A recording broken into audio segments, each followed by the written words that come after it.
Voces, ecos y secretos. Cada relato es una pista, cada episodio un misterio. Bienvenido al lugar donde las historias criminales cobran vida y nada es lo que parece.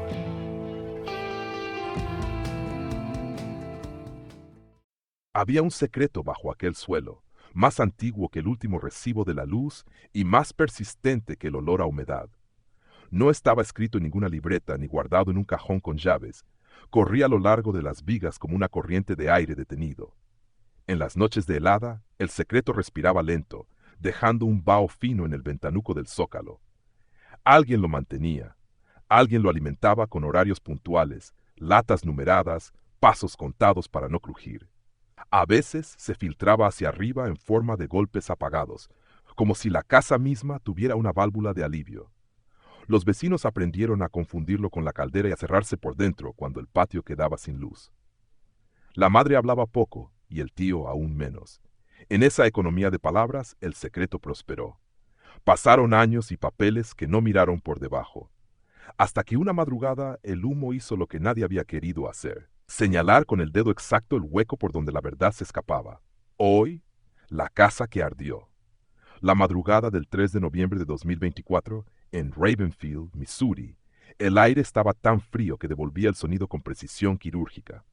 A las 2:11, el tono metálico del 911 quedó registrado con la voz de una vecina que mencionó humo a ras de suelo, un hilo gris que no subía por paredes ni techos, sino que nacía del zócalo de una vivienda aislada al final de la calle Willow. La operadora pidió dirección, la vecina dio referencias simples: el buzón oxidado, el nogal sin hojas, la casa de la familia Duval.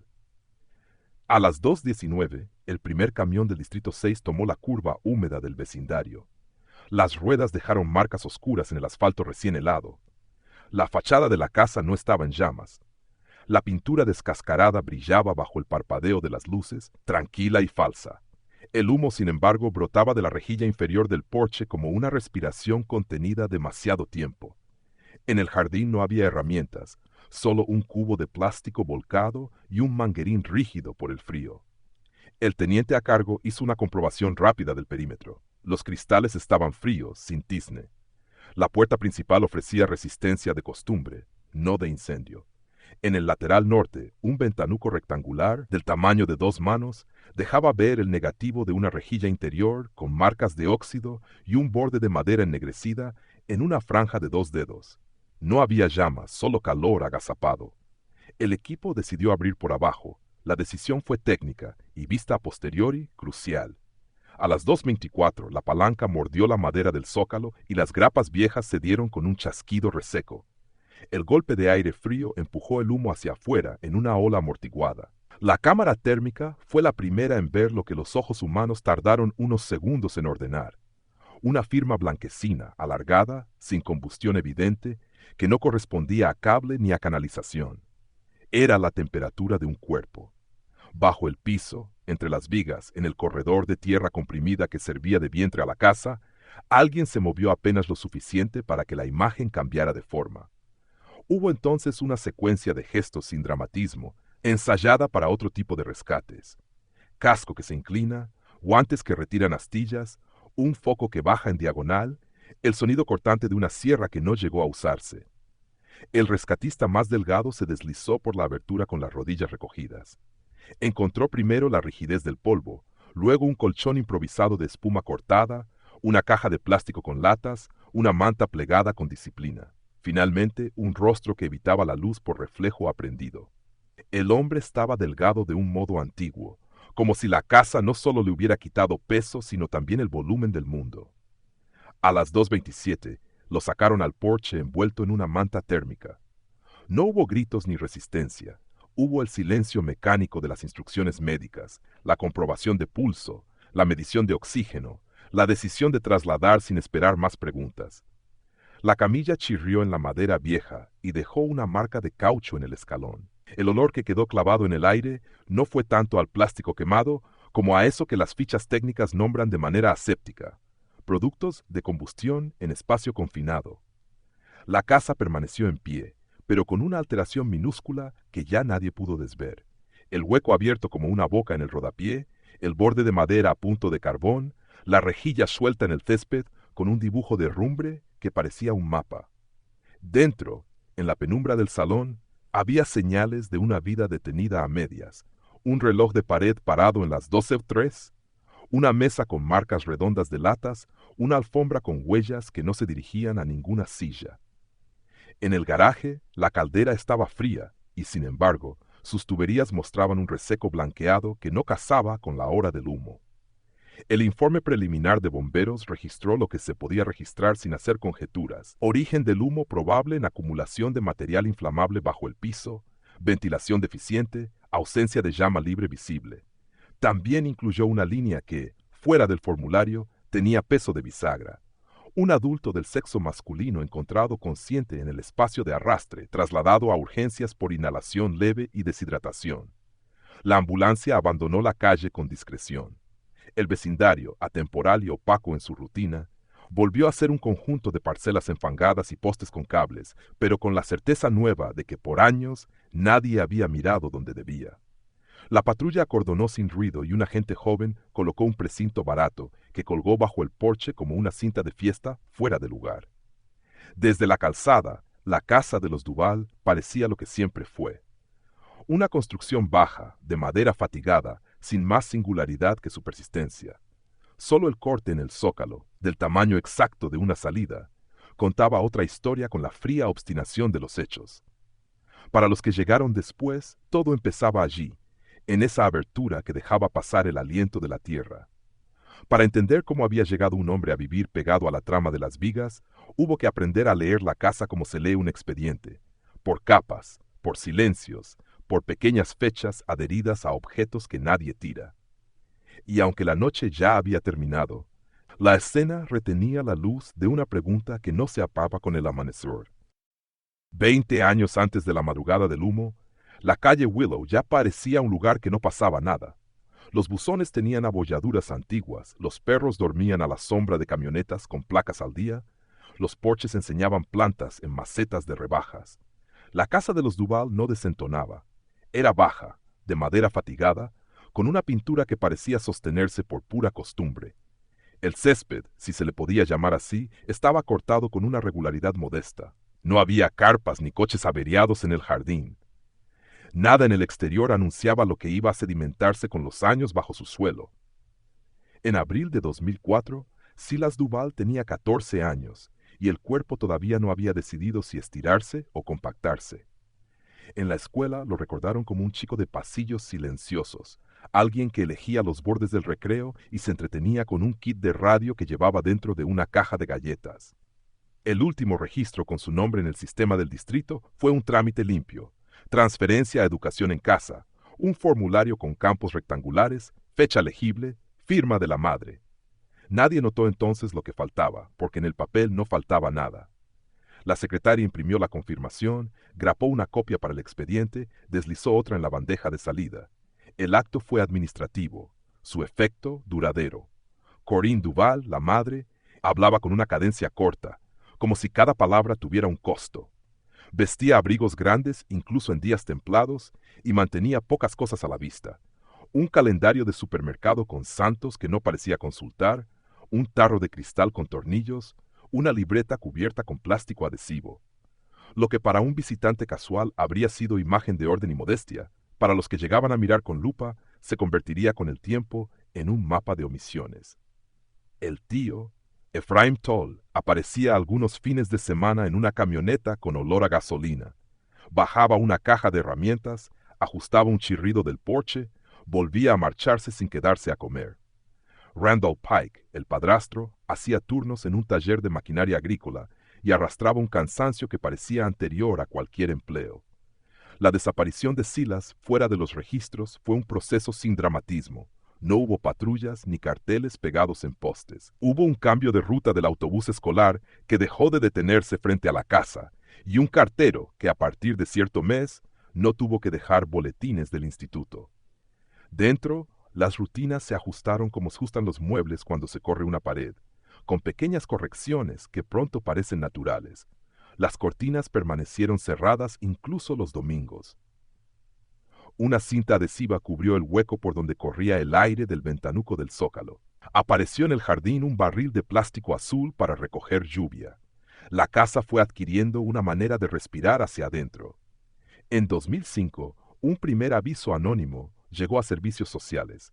El papel, cuando uno lo leía años después, no era más que un rectángulo desvaído con dos frases y una dirección. La trabajadora social acudió un martes por la tarde, llamó a la puerta, esperó y la recibió la madre.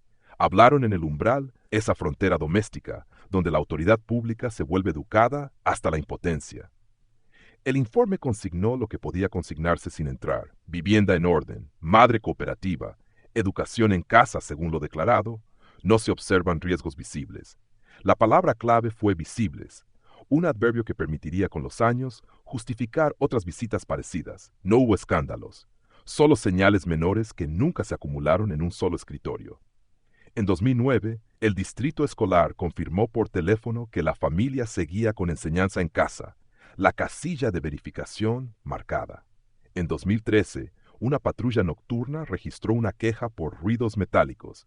No encontraron fiesta, solo la vibración profunda de una caldera que parecía trabajar más de la cuenta. En 2018, el inspector de calefacción comprobó la instalación nueva por el garaje, pero no necesitó bajar al espacio de arrastre. Cada una de esas visitas tuvo su hoja, su firma, su hora de salida.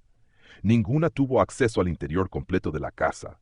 La ciudad funcionaba con la regularidad de sus papeles, la casa con la regularidad de sus silencios.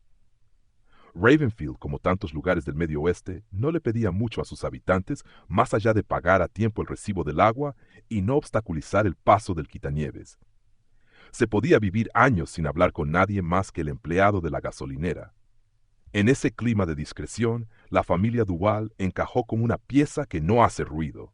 Hubo vecinos que notaron algo difícil de explicar: luces encendidas a horas raras, el porche siempre despejado, un sonido de golpes apagados que podía confundirse con la expansión de las maderas al enfriarse.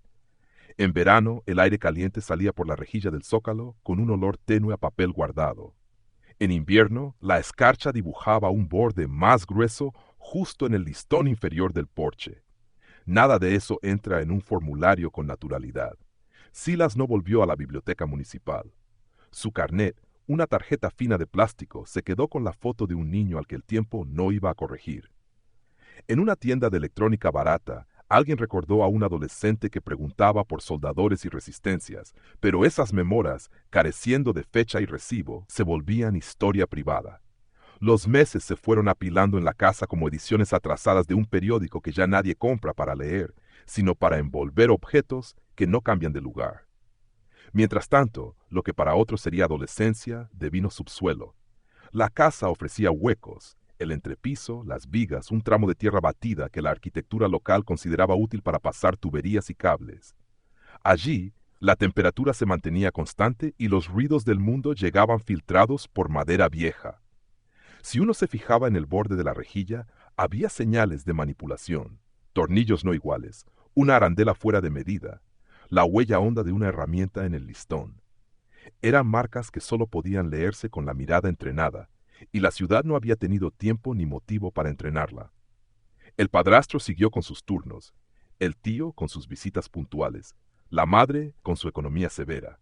Pagaron impuestos modestos, acumularon descuentos de supermercado, dejaron la basura los jueves por la mañana sin rebuscar entre sacos ajenos. La casa, por fuera, contó siempre la misma historia. Dentro, el tiempo cambió de velocidad. La vida se volvió un asunto de pasos contados, latas apiladas, horarios que evitaban la vecindad del ruido. Lo que para afuera era decisión educativa, hacia adentro fue un sistema. No abrir, no explicar, no agregar gente a la ecuación. En expedientes dispersos quedaron constancias suficientes para reconstruir una cronología, pero no para encender una alarma. Ese es uno de los trucos del país cuando decide no mirar: repartir la responsabilidad en papeles que nunca se juntan. Para los que más tarde iban a hurgar en cada archivo, la sensación fue la de un mapa sin líneas gruesas, un territorio hecho de caminos comarcales que nunca confluyen. La familia Duval atravesó 2 décadas sostenida por esa estructura elástica, lo justo de normalidad y lo bastante de reserva como para no levantar el volumen. Así, antes de la noche de noviembre en que el humo marcó la casa con una señal inequívoca, La desaparición de Silas había ocurrido a plena luz, en el reverso de procedimientos cotidianos y en la costura fina de una comunidad que prefería no insistir. Lo que faltó no fue una redada ni un gran gesto, sino una insistencia mínima. Un paso más allá del umbral, una mirada hacia abajo, una pregunta formulada con paciencia y repetida hasta obtener entrada. El presente, con su olor a madera calentada de golpe, no hacía más que devolver la cuenta de un tiempo que se había ido acumulando en silencio, como polvo bajo las tablas. La casa, vista de cerca, no era un domicilio, era un sistema. No se sostenía con paredes y techo, sino con un conjunto de reglas que no aparecían en ninguna hoja, pero ocupaban cada centímetro de su aire viejo. Las vigas del espacio de arrastre estaban lisas en los puntos exactos donde una espalda había aprendido a no rozarse. El polvo formaba caminos estrechos, más claros que el resto, como si el tránsito discreto de un cuerpo hubiera pulido la tierra hasta volverla una pista. En una esquina, la espuma cortada de un colchón repetía la forma de un costado. Al lado, una caja de plástico con latas alineadas por tipo y fecha, tapadas de nuevo con papel para que el metal no brillara cuando entraba un hilo de luz. El orden allí no era una virtud, era una medida de supervivencia. En el inventario aparecieron objetos sin misterio, y sin embargo elocuentes. Un radio armado a partir de un kit barato, con soldaduras recientes sobre estaño antiguo. Una lámpara de diodos que no daba más que una claridad de biblioteca cerrada, conectada a un banco de baterías recargables que olía a plástico caliente. Un cuaderno sin tapas, hecho de recortes engrapados, con columnas breves, día, conteo de latas, minuto probable de visita. Algunos días aparecían tachados con una franja oblicua, en otros un número de pasos, siempre el mismo, que cerraba la página. Nada de aquello decía no salgas, pero todo estaba dispuesto para que no hiciera falta escribirlo. El espacio bajo el suelo imponía su propio calendario. En verano, la humedad le daba al aire un espesor vegetal y el silencio era menos pesado. En invierno, el frío se pegaba a los tornillos y volvía el metal un idioma corto. Los ruidos del mundo llegaban convertidos en señales útiles. Un motor de camioneta a primera hora dictaba la pausa. El tinte grave de la caldera, cuando subía un tono, marcaba el momento de no moverse. Si la casa de al lado activaba el riego, el murmullo uniforme del agua protegía breves trayectos. Ese fue el alfabeto acústico de la rutina. Aprender qué sonido permitía un desplazamiento y cuál obligaba a volver inmóvil el cuerpo durante minutos que se hacían largos. En el borde del ventanuco, la madera mostraba las marcas de un trabajo prolongado y cuidadoso. Los tornillos no eran iguales entre sí. Dos procedían de una bisagra vieja, otro había sido limado para entrar en un hueco demasiado estrecho. La rejilla, pintada para parecer nueva, ocultaba por dentro una pestaña atada a un cordel, un mecanismo simple para abrir desde abajo sin tocar el marco. La cinta adhesiva, aplicada en capas, sellaba la unión de listones y detenía corrientes de aire que delataban vida. Eran soluciones de alguien que vivía con poco margen, arreglos de economía y paciencia. La alimentación estaba contada. Latas con etiquetas recortadas para ahorrar papel, paquetes de galletas en una caja secundaria, botellines numerados con rotulador. Cada elemento tenía su lugar y su vecino exacto. El agua se decantaba en un cubo bajo, cubierto con un plástico sujeto por pinzas de ropa. El aseo también obedecía a una estrategia. Toallas pequeñas, jabón sin perfume, un frasco de alcohol casi vacío, bolsas negras que se cerraban con 2 nudos. No había desperdicio visible. Todo lo que dejaba rastro estaba metido en recipientes de cierre seguro. Ese orden frío hablaba de una convivencia con el miedo a llamar la atención por una luz, por un olor, por un rumor. La casa, en su parte vivida, reforzaba la misma lógica. Cortinas corridas de manera permanente y alfileres pinchados en los pliegues para que no se abrieran del todo. Una mesa con marcas redondas de latas, siempre en el mismo sitio. El reloj parado a la misma hora, no porque nadie hubiera olvidado darle cuerda, sino porque el tic-tac habría sido un ruido más. La caldera estaba limpia por fuera, pero sus tubos mostraban un residuo blanquecino en los codos, prueba de uso intenso en horarios irregulares. En la cocina el salero iba vacío y al lado un bote de sal gruesa sin abrir, reservado tal vez para algo que no fuera la comida. La casa vivía hacia abajo, y todo lo de arriba se acomodaba para ese vector. Las reglas no estaban enunciadas, pero podían reconstruirse. no pisar tablas que crujieran, no encender la lámpara si el viento hacía vibrar el porche, no mover las cajas en días de recogida de basura, mantener una distancia fija con la rejilla cuando hubiese luna, comer después de escuchar la segunda caída de agua en la canaleta, nunca antes, dormir cuando la caldera trabajara en régimen estable, estirar el cuerpo no de lado, sino en diagonal a las vigas, para formar menos sombra si una luz se filtraba. Eran normas nacidas de la suma de pequeñas lecciones, errores que dejaron marcas y que no se repitieron. Si hubo castigos o recompensas, no quedaron huellas que lo contaran. Quedó, en cambio, una disciplina limpia, como la de un taller donde nadie quiere que una herramienta suene fuera de su caja. En el lado de arriba, la familia mantuvo un ritmo que complementaba el de abajo. Compras pequeñas, repartidas en varios días. En el correo, ningún paquete voluminoso que llamara la atención. Basura entregada en bolsas de peso similar, para que ningún vecino asociara fechas con volumen. Pintura aplicada en capas finas antes de visitas anunciadas, sin cambiar el color ni la textura original. Reparaciones hechas en fines de semana a media mañana, cuando el ruido de cortadoras de césped convertía cualquier golpe en insignificante. El régimen no dependía de una sola persona ni de un único gesto. Era un trabajo de relojería doméstica al que todos se adaptaron en distinto grado. No existían evidencias directas sobre el origen de ese encierro controlado. En esa incertidumbre cabían varias narrativas.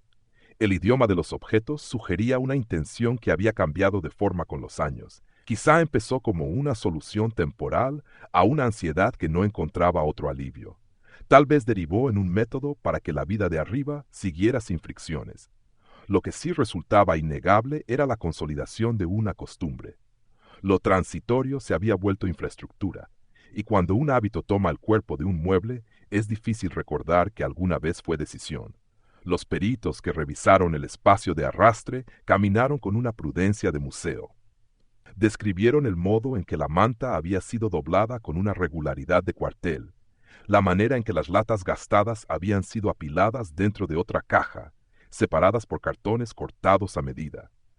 Fotografiaron una viga con muescas a intervalos que parecían constantes, como si alguien hubiera medido allí el paso de semanas o la altura del propio cuerpo. Levantaron un envoltorio de pastillas genéricas para el dolor, con fecha caducada hacía años, y un frasco de vitaminas barato. Nada de lujo, todo de uso calculado. Las huellas dactilares, donde se lograron, no contaban más que lo obvio. Manos que tocaron siempre las mismas superficies. En el polvo, los peritos hallaron una estructura de tránsito que repetía un circuito breve, interrumpido por lugares de espera. El mapa resultante, visto de arriba, se parecía más a la rutina de un animal que a un plano humano. No por una cuestión de dignidad, sino por la economía de movimientos impuesta por el entorno. El régimen había afinado al habitante para que cupiera en él con el menor ruido posible. Fuera, el vecindario se sostuvo en su discreción aprendida. A veces, muy de mañana, la ventana alta de la sala reflejaba un movimiento que podía ser una rama o un cuerpo en la penumbra. A veces, al caer la tarde, la caldera arrancaba 2 veces seguidas, con un intervalo raro, como si respondiera a un compás que no era el de la temperatura. Pero las señales por sí solas no cruzaban el umbral de la sospecha compartida. La casa triunfó porque logró que cada dato aislado pareciera un accidente cotidiano. Así, el domicilio de los Duval funcionó durante años como una cámara de compensación. Asimilaba el ruido de afuera, regulaba el silencio de adentro y devolvía un aspecto tolerable. Las reglas surgidas de esa ingeniería casera sostuvieron una vida encogida pero sistemática. La casa no escondía solo a una persona, escondía un método, y como ocurre con los métodos que no se nombran, nadie fue capaz de señalarlo de frente hasta que un error, esa chispa sin retórica, abrió en el zócalo un hueco por el que se coló la evidencia. A partir de entonces, el esquema que se había vuelto paisaje comenzó a dibujarse con líneas nítidas. Entonces lo piedra se ascendió. El edificio del condado lucía la misma luz fría en todas las estaciones. En los pasillos, el linóleo brillaba por tramos y los corchos sostenían folletos que se descolorían por los bordes. Allí se archivaban historias que cabían en carpetas colgantes, con pestañas escritas a mano y grapas que dejaban marcas de óxido. La familia Duval ocupó con los años una hilera breve de papeles que nunca llegaron a formar un volumen. En cada oficina, un funcionario distinto completó una casilla y siguió con la mañana. La maquinaria pública hizo lo que sabía hacer: anotar, sellar, dar salida. La casa de la calle Willow, mientras tanto, perfeccionó el arte de recibir la visita sin ofrecer puerta. En 2005, el primer aviso quedó impreso con tinta tenue y un número de referencia. Servicios Sociales asignó la gestión a una trabajadora que llegó un martes a media tarde con una carpeta fina y un talonario de informes. El protocolo marcaba pasos claros: tocar, identificarse, solicitar acceso, evaluar. En el umbral, la conversación se detuvo en la cortesía formal y no avanzó a la inspección. La profesional registró la vivienda como ordenada a simple vista: educación en casa declarada, menores no observables. Escribió una frase que repetirían otros: sin indicadores de riesgo visibles. La palabra visibles funcionó como una bisagra legal y una coartada cotidiana. La visita se cerró con una firma limpia. El coche arrancó despacio para no levantar polvo. La casa volvió a su modo habitual de respirar hacia adentro. 4 años después, el distrito escolar cumplió con un trámite que cabía en un correo y una casilla. La confirmación telefónica de educación en casa se anotó con hora y sigla, acompañada por una lista de verificación con marcas en tinta azul.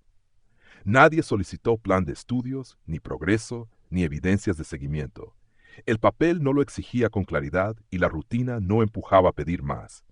En el archivo quedó una hoja de un solo lado, con el sello del distrito y una fecha que, miradas desde ahora, parecían más una retirada que un control.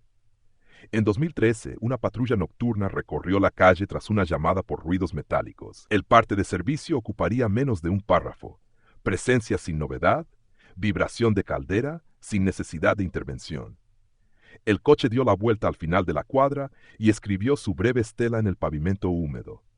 El reporte, escueto por diseño, tenía la virtud de cerrar expedientes en la misma proporción que dejaba puertas sin abrir. Nadie pidió entrar, nadie dijo que no.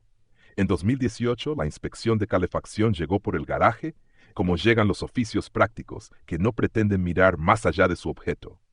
El técnico verificó etiquetas, combustión y tiro, tomó una lectura con un manómetro de aguja y, satisfecho con los números, pegó una tarjeta verde en el costado de la caldera.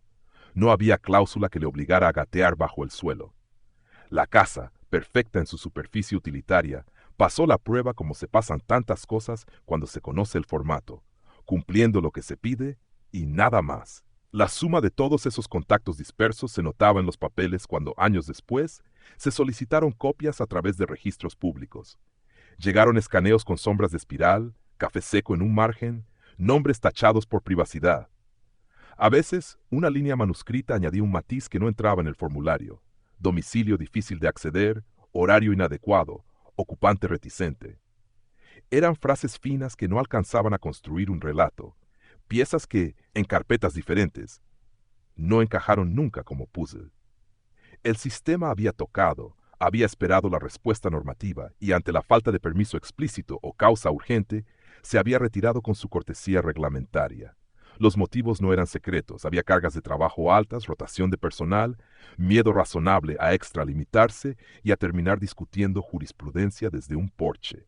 Había protocolos escritos por departamentos legales que priorizaban la prudencia y manuales que colocaban el umbral de una vivienda como una línea de advertencia. En esa frontera, la autoridad se volvía solicitud y la insistencia un riesgo administrativo. Los profesionales no faltaron. Faltó el hilo que uniera sus visitas en una sola decisión de insistir. En la línea de tiempo reconstruida, los días se alineaban con precisión y no producían movimiento. Entrada de reporte anónimo, cierre por falta de acceso. Confirmación telefónica, archivo.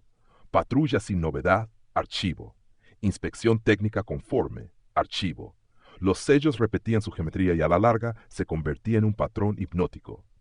Desde dentro de la casa, cada retirada pública era una garantía añadida de que el método funcionaba. Desde fuera, cada retirada era un alivio discreto en una agenda saturada. Lo que no entró en el papel quedó, por definición, fuera del problema. El edificio del condado siguió respirando su aire reciclado. En una sala sin ventanas, un dispensador de agua burbujeaba con la paciencia de los objetos que no tienen prisa.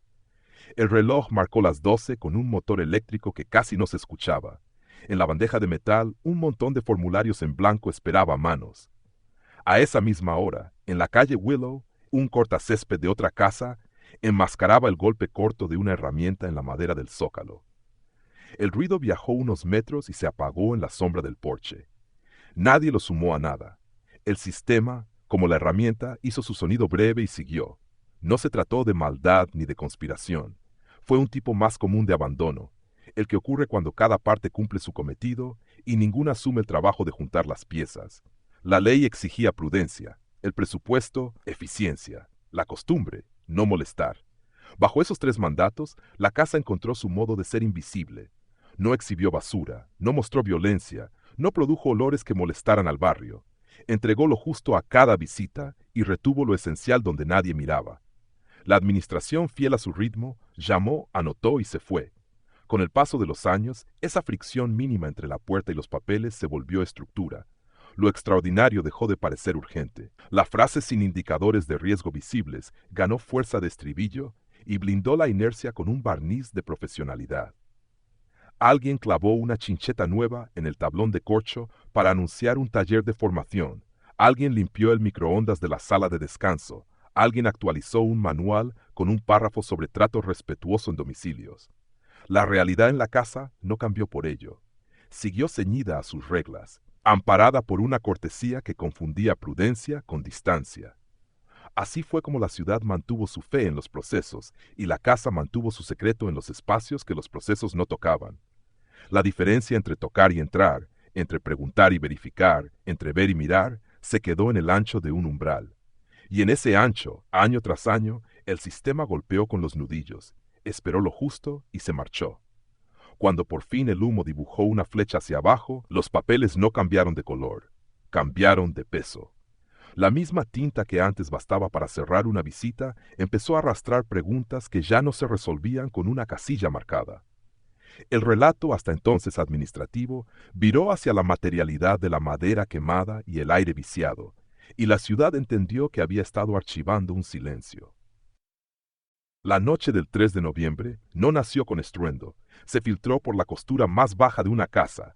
A esa hora, el frío tensaba los cables de los postes y hacía sonar de vez en cuando un pequeño quejido metálico. El vecindario de Willow Street dormía con persianas cerradas y camiones viejos brillando de escarcha. Del zócalo de una vivienda salió un humo que no buscó altura. Reptó por el porche como un animal cansado, gris pálido, sin llamaradas que delataran un incendio clásico. Fue suficiente para que una vecina, insomne por costumbre, marcara el 911 y diera referencias que entendía cualquiera en Ravenfield: el buzón oxidado, el nogal pelado, la casa de los Duval. A las 2:11 quedó fijada la primera marca de tiempo. La operadora mantuvo la voz neutra y despachó al Distrito 6, que conocía la curva húmeda de esa calle. El camión salió con luces rotativas y la sirena medida. El asfalto, recién helado, devolvió un reflejo discontinuo. A las 2:19, la dotación hizo la evaluación inicial. No había llamas visibles. Los cristales estaban fríos. El marco de la puerta principal ofrecía la resistencia habitual de una madera hinchada, no la del calor. El humo, sin embargo, brotaba de la rejilla inferior del porche y se deshacía en capas lentas. El teniente decidió trabajar desde abajo. Hicieron tender una línea de protección y, en paralelo, prepararon herramientas de entrada: una palanca, un gancho, la cámara térmica colgada del arnés. A las 2:21, un bombero se arrodilló junto al ventanuco rectangular del zócalo. La pintura vieja mostraba un borde ennegrecido del ancho de 2 dedos. La rejilla estaba sujeta con tornillos no iguales entre sí, detalle que apuntaba a reparaciones caseras. El aire que salía por esa rendija tenía el olor inconfundible de la combustión lenta. Madera vieja y polvo, sin el golpe dulzón de los hidrocarburos. No olía a gasolina ni a solvente. Ese dato, anotado sin laboratorio, orientó la primera decisión: abrir, ventilar despacio, observar. A las 2:24, la palanca mordió la madera. Las grapas de una reparación antigua se dieron con un chasquido que el frío volvió más nítido. El humo recibió el aire fresco y se volvió más denso por un instante, como si despertara a regañadientes. La cámara térmica mostró entonces lo que los ojos tardaron en entender. Sobre el dibujo frío de la tierra y las vigas, una forma alargada, más cálida que el entorno, cambió de contorno apenas. No era un cable incandescente ni una zona de brasa, era un cuerpo. La imagen osciló con el ritmo mínimo de una respiración sostenida a base de costumbre. El bombero más delgado se deslizó con los hombros primero. Llevaba guantes de cuero curtido por años de roces y una linterna que cortó la penumbra en una diagonal breve. Encontró un corredor de tierra compactada, la madera pulida por contacto reiterado, un colchón de espuma recortado, una caja con latas alineadas, un banco de baterías pequeñas y a 1 metro la silueta acurrucada de un hombre. El gesto de este no fue de sorpresa sino de defensa instintiva contra la luz. La piel tenía ese matiz de invierno que no depende del clima, y la delgadez parecía anterior a cualquier dieta. El rescatista pronunció el protocolo de memoria para sí mismo y buscó un punto de agarre sin levantar polvo. A las 2:27, ya en el porche, la camilla chirrió sobre la madera y dejó una marca de caucho en el escalón. El equipo médico midió constantes con la calma que exige la precisión cuando el cuerpo aún responde. La saturación subió con oxígeno, el pulso fue contando segundos aceptables, y el aliento dejó en el aire un rastro de ocasional hollín. El informe prehospitalario escribiría palabras que caben en una línea y pesan como un cuaderno. Consciente, deshidratación, exposición a productos de combustión en espacio confinado. Mientras la ambulancia hacía el giro amplio para salir de la calle, la dotación de bomberos volvió a mirar la casa como se mira un diagrama. Había que descartar extensión de fuego y buscar origen. La caldera al tacto estaba fría, sus tuberías, blancuzcas en los codos, sugerían horas de trabajo irregular, no el inicio inmediato de un incendio. En el espacio de arrastre, las vigas mostraban zonas de oscuridad blanda, típicas de una combustión lenta que había respirado poco. No había marcas de lengua de llama buscando techo ni patrones de ventilación acelerada. Lo que había era un nido de calor rebajado, hecho de fibras finas, polvo, virutas secas y quizá fragmentos de cartón, que había encontrado una fuente térmica suficiente para insistir sin convertirse en espectáculo. El equipo levantó con cuidado un puñado de ese material y lo guardó en una bolsa para evidencias.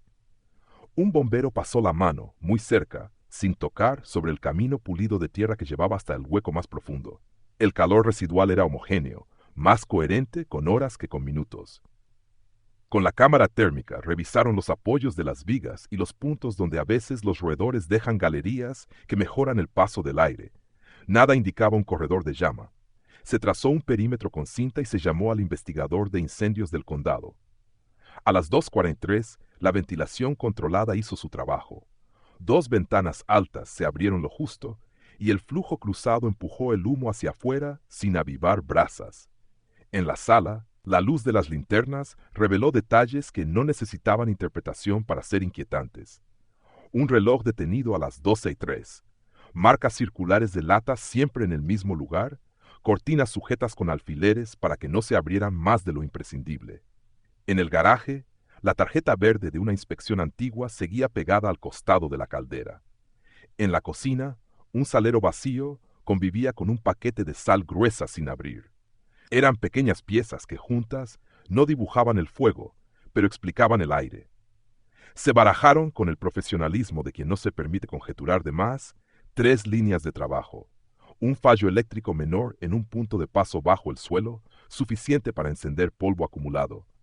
Una fuente de calor colocada de manera deliberada junto a material combustible, con intención aún por establecer. Una anomalía de la caldera que, pese a estar fría a esa hora, hubiera transferido calor a través de conductos o un retorno mal aislado. En ese momento, nada los llevaba a pensar en un acelerante. El olfato entrenado y la ausencia de manchas irregulares en madera y tierra apoyaban la prudencia. La hipótesis exacta quedaría para el informe técnico, pero la dirección, ya entonces, estaba apuntada hacia abajo. En el exterior, los primeros vecinos encendieron luces de porche como quien aparta sombras por reflejo. Un agente joven colocó el precinto con cuidado para no pisar huellas nuevas. Las suelas de los bomberos habían dejado, en el barro fino, un catálogo de rombos y líneas que pronto se confundiría con el tránsito de la mañana. La casa, vista desde la calzada, no ofrecía espectáculo. No había humo saliendo del tejado ni cristales estallados, solo la herida limpia en el rodapié. El silencio posterior al movimiento siempre parece más hondo, y esa quietud subrayó el carácter de lo ocurrido. No un incendio de esos que reúnen a la gente en bata, sino el final de una combustión que se había alimentado durante horas o años de aire prestado. A las 13:02, la ambulancia notificó ingreso. En la calle, el camión de bomberos recogió mangueras casi secas y guardó herramientas con la disciplina del oficio. Quedó un olor tenue, difícil de fijar en palabras, que mezcla madera vieja, acero caliente y un tipo de polvo que solo existe en los huecos. Quedó también, a la altura de la vista, un rectángulo arrancado del zócalo por donde la madrugada había dejado ver por fin el sistema interior de la casa. La noche del fuego no ofreció grandes planos ni titulares fáciles. Dio, en cambio, una secuencia de actos técnicos que, sumados, cambiaron la dirección de una historia.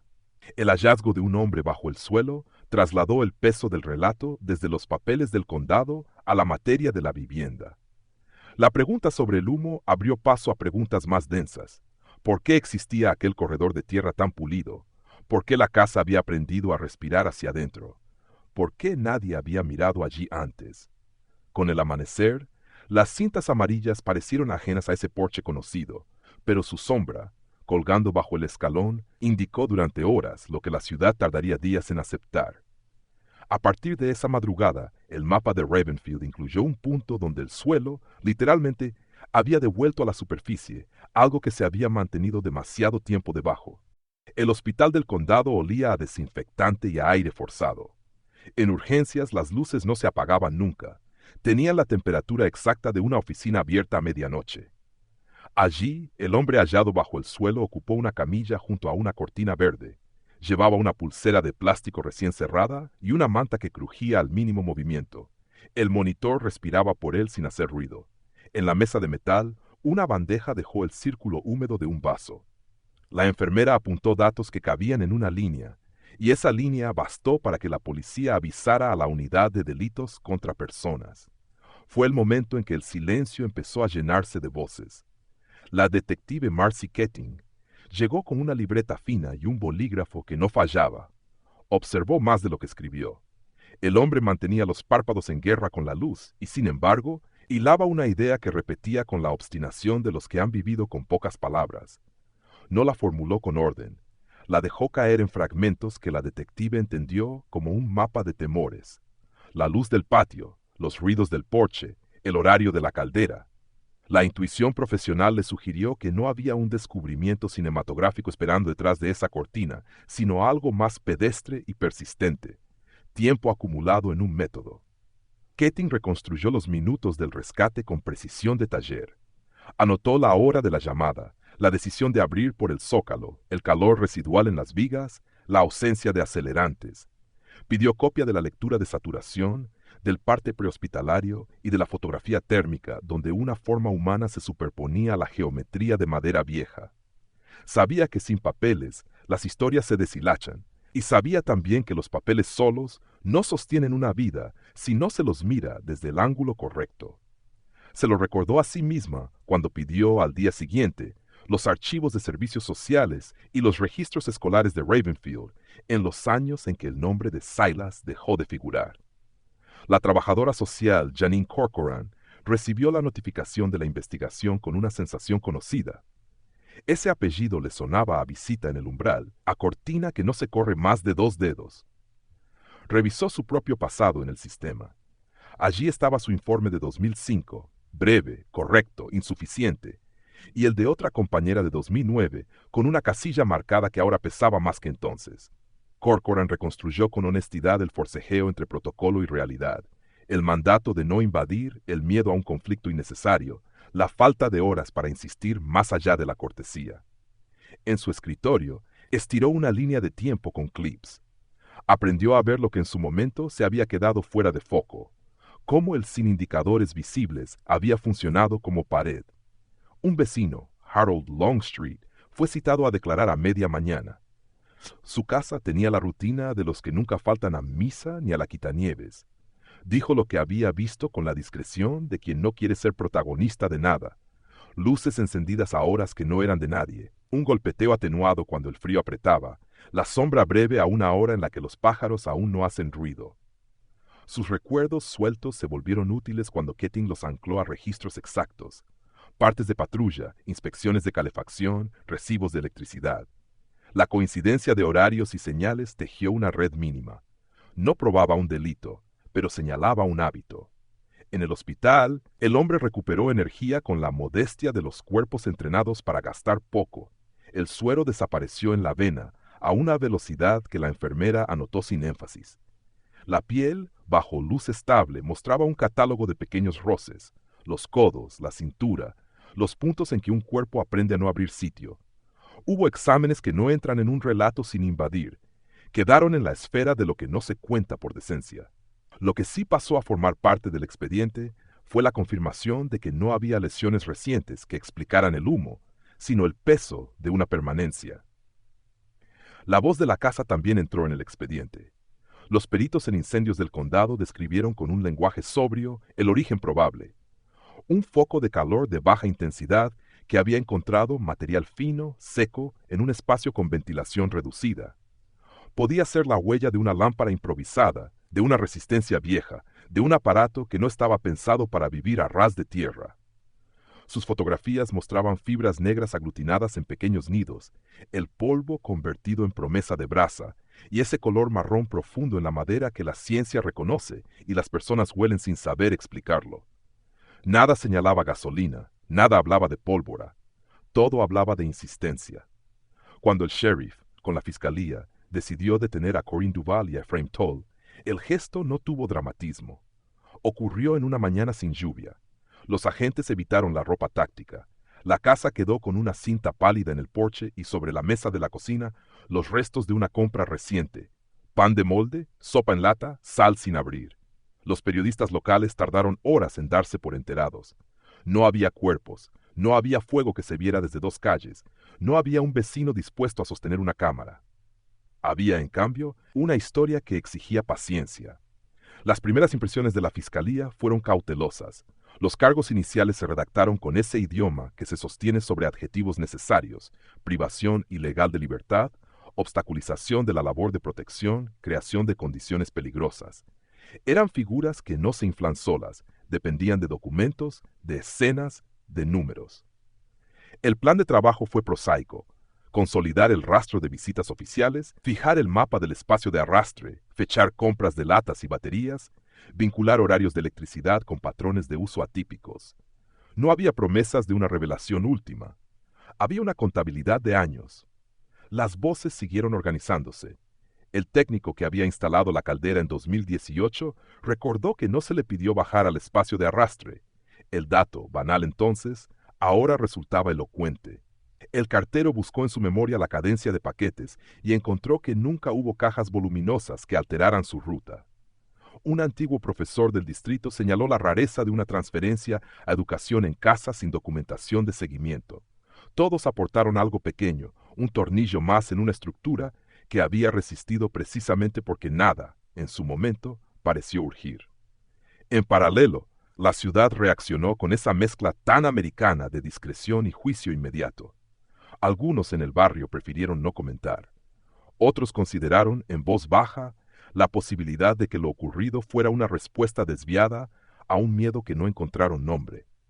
Un voluntario de una organización local dejó folletos de apoyo psicológico en el centro comunitario, a la altura de los tablones de anuncios donde se ofrecen cortadoras de césped y lecciones de guitarra.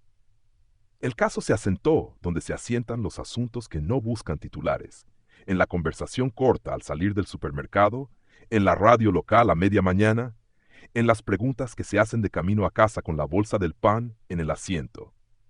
La narrativa pública empezó a desplazarse lentamente del asombro hacia la estructura. Keating, que desconfiaba de las conclusiones veloces, insistió en que los detalles hicieran el trabajo. Encargó un diagrama de la casa con capas. Arriba, las habitaciones; abajo, el corredor de tierra; entre ambas, el respiradero con tornillería desigual. Solicitó un análisis de consumo eléctrico a lo largo de 10 años, buscando intervalos de funcionamiento continuo en la caldera que no coincidieran con el clima. Pidió a servicios sociales un informe consolidado de visitas con su justificación de cierre. Lo que pudo obtener en días, lo obtuvo. Lo que exigía orden judicial, esperó el curso correcto. La investigación no era una carrera, era una caminata con cuaderno. En la planta de rehabilitación, donde desembocan las noches largas, el hombre hallado bajo el suelo aprendió a caminar más lejos de lo que su cuerpo recordaba. Las barras paralelas tenían marcas de manos de todos los que, por motivos distintos, necesitaban rehacer trayectorias. Un fisioterapeuta midió progresos modestos y los celebró con la discreción de los oficios serios. La habitación mantuvo las persianas bajas para que la luz no golpeara de frente. Sobre la mesilla, un vaso dejó su marca diaria, y a veces la enfermera, al retirarlo, borró esa huella con un gesto de cuidado que no figuraba en ninguna orden. Las voces, pasado el primer golpe de realidad, aprendieron a sumar sin atropellar. La trabajadora social registró por escrito su propia lección. El umbral no debía seguir siendo una frontera aceptada sin resistencia cuando las señales dispersas apuntaban en la misma dirección. La policía local ajustó el protocolo de visitas con una cláusula nueva de insistencia razonable. La fiscalía pidió tiempo y exactitud. Ninguno de esos actos remedió lo ya ocurrido, pero alteraron el clima de trabajo en silencio. Así, después del rescate y antes de cualquier sala de audiencias, el caso estuvo hecho de palabras modestas, informes, partes, notas a pie de página, memorias reconstruidas con cronómetros y mapas. Fue el periodo en que la ciudad dejó de hablar de una anécdota oscura y empezó a articular una historia incómoda. Las voces, por fin, habían sustituido al hueco. Lo siguiente no iba a depender de impresiones ni de escenas contadas al calor de la novedad, sino de documentos con firmas y de un relato sostenido por fechas. El paso natural, entonces, fue la mesa larga del tribunal, donde las palabras adquieren el peso particular de estar bajo juramento. El Palacio de Justicia del condado no imponía por tamaño, sino por rutina. Al amanecer, el edificio respiraba un frío de piedra cuidada y café recalentado. En el vestíbulo, los detectores de metal emitían pitidos cortos que no despertaban a nadie. En la pared, un reloj rectangular avanzaba con un zumbido apenas audible. La sala asignada al caso Duval estaba 2 pisos arriba, con bancos de madera que tenían en sus cantos cicatrices de uñas impacientes. Allí se traducía en plazos y folios lo que, durante años, había sido un método de puertas adentro. La imputación entró por ventanilla con el sonido seco de un sello. El escrito, de varias páginas, se sostenía en adjetivos cuya sobriedad aumentaba el peso: privación ilegal de libertad, obstaculización a la labor de protección, creación de condiciones peligrosas. No había adjetivos superfluos. La fiscalía, encabezada por Luis Álvar, presentó una narrativa que rehuía la grandilocuencia. Propuso con orden un hilo que unía visitas sin acceso, un espacio de arrastre acondicionado para vivir, consumos eléctricos que dibujaban una constancia ajena al clima y una noche de humo que no necesitó llamas para contar su historia. El documento evitaba el espectáculo y prefería el inventario. La primera audiencia fue una mañana sin dramatismo. Los acusados, Corinne Duval y Efraim Toll, escucharon de pie, bajo una luz blanca que borraba sombras. La voz del secretario enumeró cargos y posibles penas con precisión administrativa. El juez fijó medidas cautelares con una economía de gestos que sugería oficio: entrega de pasaportes, no contacto con la víctima, comparecencias periódicas, fianza ajustada a la realidad del condado. Afuera, la prensa local montó trípodes que parecían demasiado grandes para la calle. No hubo declaraciones ruidosas, solo cámaras apuntando a una puerta por la que entraba gente con carpetas. En los días siguientes, el caso se convirtió en un intercambio metódico de papeles. La fiscalía entregó un listado de prueba que cabía en rúbricas conocidas: informes de servicios sociales, partes de patrulla, fotografías del espacio de arrastre, el registro de la llamada al 911, el informe preliminar de investigación de incendios, recibos de compra de latas y baterías, datos de consumo eléctrico en franjas que no dialogaban con el clima. Cada pieza venía con su cadena de custodia, escrita con ese pulso de oficina que no busca estilo. De un pendrive salieron imágenes térmicas en las que la geometría de vigas viejas aceptaba, sin discusión, la forma humana que la ocupó. La defensa respondió con otra clase de orden: mociones. Cuestionó la inferencia entre silencio y delito, discutió la lectura que convertía rutinas domésticas en estructura de encierro, solicitó excluir fotografías tomadas sin orden judicial antes de la ampliación del perímetro. Señaló, sin subrayar demasiado, que la educación en casa no era anomalía, que la ansiedad podía cristalizar en hábitos de retiro, que no había huellas recientes de violencia. Pidió tiempo para informes periciales sobre salud mental y para cruzar el archivo de servicios sociales con protocolos vigentes en los años de las visitas. El lenguaje jurídico, como siempre, fungió de dique. Controló el caudal de la indignación y fue dejando pasar los hechos por compuertas. El juez trabajó a la vista, con un escritorio limpio. Admitió prueba con naturalidad cuando la pertinencia era evidente. Frenó solicitudes cuando rozaban el ensayo. Ordenó preservar la casa como escena ampliada, sin permitir más tráfico que el necesario para peritajes. Estableció plazos que parecían pensados para que nadie confundiera velocidad con claridad. La audiencia de control de evidencia fue el primer lugar en que las fotografías del espacio de arrastre circularon a tamaño suficiente como para que la sala entera entendiera a qué se referían los informes sin adjetivos. Madera pulida por contacto reiterado, una manta doblada con disciplina, latas apiladas como quien respira contando. No se discutió el olor, pero muchos lo recordaron, sin haberlo percibido jamás, al ver el color marrón de las fibras prendidas. La fiscalía abrió una línea discreta sobre el dinero. No prometió grandes hallazgos ni persiguió titulares. Solicitó con citaciones finas, extractos bancarios y movimientos de ayudas menores, lo suficiente para detectar si durante años existió un incentivo material para sostener el sistema. No hubo revelaciones súbitas. El resultado fue una planicie de cifras modestas, compras distribuidas, efectivo sacado a plazos cortos, entradas irregulares asociadas a trabajos que pagaban por semana. Nada que por sí solo incriminara, sí una topografía de economía cerrada, compatible con una vida hecha de latas y horarios. El expediente creció hasta ocupar una caja marrón con una etiqueta blanca. Dentro, los nombres se repitieron hasta volverse geometría. La detective Marcy Ketting firmando solicitudes con letra inclinada. Janine Corcoran, con su informe de 2005, ahora flanqueado por una nota en la que explicaba la lógica del umbral. El técnico de calefacción de 2018, que acreditó la verificación conforme sin acceso al subsuelo. El investigador de incendios, con su lenguaje que no concede, describiendo una combustión lenta alimentada por material fino en espacio confinado. Cada folio añadía 1 gramo al conjunto. No había alivio en el peso. Había apenas la seguridad de que lo que se contaba resistiría fuera de los periódicos. En el barrio, las consecuencias no fueron estridentes.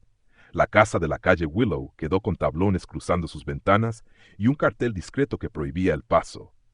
Un precinto colgó, semanas, del porche con una dignidad ajena a su material barato. Los vecinos adaptaron su conversación al tema como se adapta un viejo camino a un nuevo guardarraíl. Alguien propuso un curso en el centro comunitario sobre señales tempranas y rutas de aviso.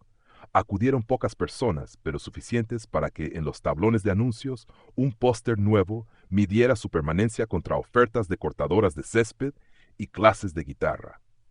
En la administración, el caso produjo modificaciones que parecían pequeñas y, sin embargo, alteraron inercias. Servicios Sociales añadió una cláusula de insistencia razonable en visitas con señales dispersas. El distrito escolar redactó un formulario de seguimiento básico para transferencias a educación en casa que antes no exigía. La policía local ajustó protocolos para que las patrullas nocturnas asociaran llamadas repetidas por ruidos con avisos a otras oficinas. Nadie habló de reforma. La palabra suele fracasar donde se trabaja con poco y en silencio. Hubo, en cambio, ajustes que pretendían que el ancho del umbral se volviera un poco menor. En el hospital, el hombre encontrado bajo el suelo trasladó su rehabilitación a una rutina menos clínica. Caminó pasillos con una camiseta nueva y un ritmo que ya no dependía de la caldera. Sus citas médicas rotaron hacia la tarde, cuando el sol no obligaba a cerrar los ojos. El expediente clínico, por fin, dejó de estar sujeto a emergencias y se volvió un cuaderno de progresos modestos. La fiscalía, por respeto y por estrategia, mantuvo su nombre fuera del papel todo lo posible. La defensa lo presentó como alguien que había aprendido a vivir con miedo y que por tanto merecía que las palabras no le cayeran encima como piedras. La posibilidad de un acuerdo flotó, como ocurre en los casos sin espectáculo. Las conversaciones, cuando las hubo, se movieron en la sombra administrativa donde no entran cámaras. La fiscalía no ofreció absoluciones discretas. La defensa no prometió culpas ejemplares. Se tanteó un terreno medio hecho de reconocimientos parciales y compromisos de cooperación. El juez, ajeno al juego, mantuvo fechas en el calendario que no presionaban ni daban respiro. El caso entonces siguió siendo lo que había sido desde el principio, un asunto de paciencia. En la sala, la documentación produjo su efecto más sutil. No convenció por volumen, sino por la manera en que las piezas encajaron sin violencia. La fotografía de la rejilla con tornillería desigual conversó con el informe del técnico que nunca bajó al espacio de arrastre. El registro eléctrico que mostraba noches largas dialogó con el testimonio del vecino que escuchaba golpes apagados cuando el frío subía. La cadena de visitas sin acceso, con sus cierres por ausencia de indicadores visibles, se apoyó en un mapa de la casa donde un corredor de tierra había sido camino y no casualidad. El conjunto no gritó. Se quedó, más bien, a la altura de la mesa, respirando como respiran las cosas que ya no admiten que se las ignore. Cuando se alargó la última audiencia del trimestre, el sol entró horizontal por la ventana alta y convirtió el polvo en un diagrama de partículas. La sala olía a madera tibia y a tela vieja. La ciudad afuera siguió con su ritmo de camiones y breves inviernos. En el expediente ya nadie discutía que la casa había sido más que un escenario. Había sido un dispositivo. El derecho que pone nombres a las cosas para poder tocarlas empezaba a decidir cuál correspondía aquí. Lo que ocurriera después dependería en buena medida de esa elección de sustantivos. Mientras tanto, la cinta del porche seguía colgando, y el hueco abierto en el zócalo mantenía, con la precisión de los objetos, la forma de lo que no debe volver a pasar inadvertido. El péndulo nunca dejó de moverse. No era un objeto colgado del techo de la sala de audiencias ni un recurso de estilo. Era la oscilación diaria entre explicaciones que tranquilizan y hechos que insisten. En Ravenfield, después del humo, la ciudad siguió con su temperatura habitual de motores fríos a primera hora y césped húmedo en los bordes de las aceras. La casa de la calle Willow quedó tabicada con madera nueva que parecía demasiado limpia para su fachada. El rectángulo abierto en el zócalo, esa boca que había enseñado el interior, desapareció detrás de un tablero cortado a medida. Aún así, la forma persistió en la memoria de quienes la vieron, como persiste el hueco de un diente arrancado cuando la lengua recorre el lugar por costumbre. El expediente creció con papeles que no buscaban literatura, informes con sellos, lecturas de consumo eléctrico, registros de llamadas, fotografías que convertían la penumbra del subsuelo en geometría entendible. La historia, por fin, fue legible sin relatos de pasillo. Lo establecido no resultó espectacular, pero sí firme. Durante años, un adulto vivió en el espacio de arrastre de una vivienda. Ese espacio fue acondicionado con orden mínimo para sostener rutina. Hubo visitas oficiales que no traspasaron el umbral, confirmaciones administrativas que cerraron casillas sin ver el interior, y una madrugada en que el humo señaló, como un dedo, donde estaba el corazón del sistema. La caldera había trabajado a ratos con una constancia que no obedecía al clima. El polvo había hecho nidos de combustión lenta, y la casa había aprendido a respirar hacia adentro. Con la misma sobriedad quedaron claras las zonas que no se dejaron asir. No se alcanzó a fijar, con la precisión que exige un jurado, en qué momento una solución temporal se convirtió en régimen. No se documentó qué peso tuvo el miedo respecto del control. No se estableció si existió un beneficio material que justificara la insistencia en la costumbre. Las rutas de dinero describieron una economía humilde, la clase de contabilidad que sostiene despensas con latas y compras en efectivo. Las visitas técnicas se ajustaron a su objeto y no miraron donde nadie les pidió. La cadena de pequeñas decisiones, acumulada en la misma dirección, produjo un resultado que nadie firmó por completo. Esas fueron las áreas donde el péndulo no alcanzó a detenerse.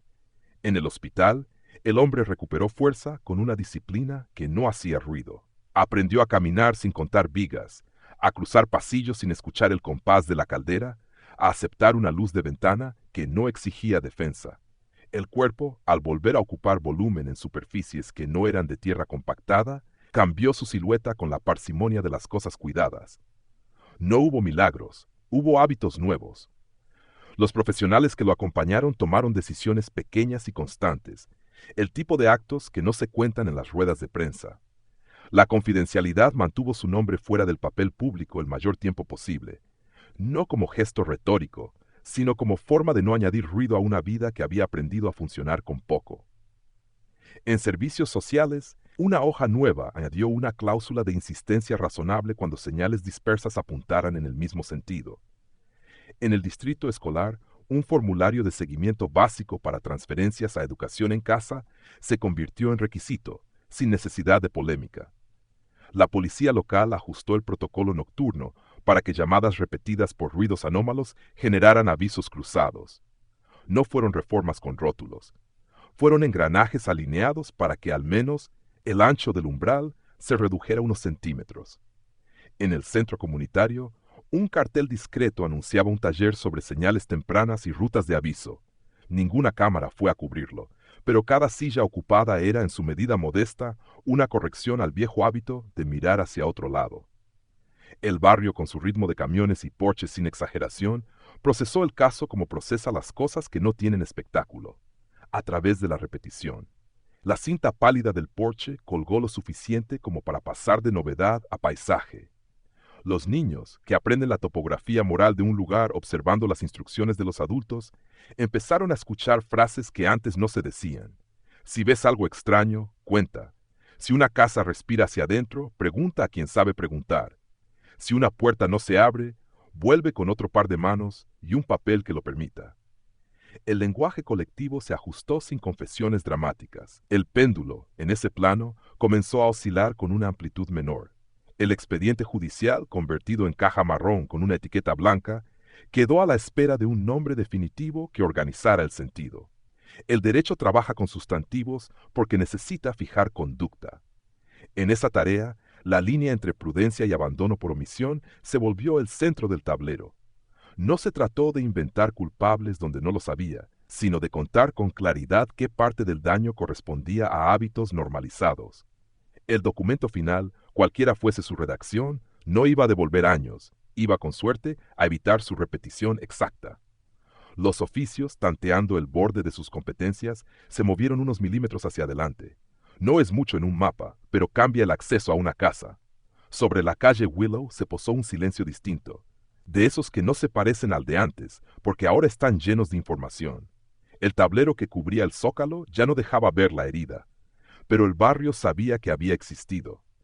Las mañanas frías devolvieron el sonido de los postes tensos y por debajo la memoria temporal de golpes apagados que ya nadie confundía con simples cambios de temperatura.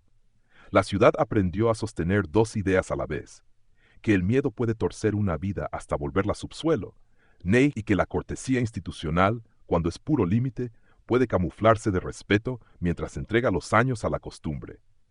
Quedaron preguntas que nadie pudo cerrar con firma. ¿Cuántas casas aprenden a respirar hacia adentro sin levantar sospechas? ¿Cuánto pesa, en el cálculo cotidiano, la diferencia entre tocar y entrar? ¿Qué conjunto de señales dispersas debe convertirse, sin esperar una tragedia, en una sola insistencia? ¿Qué tratamiento merece, en términos de salud pública, la ansiedad que puede cristalizar en regímenes domésticos de retiro?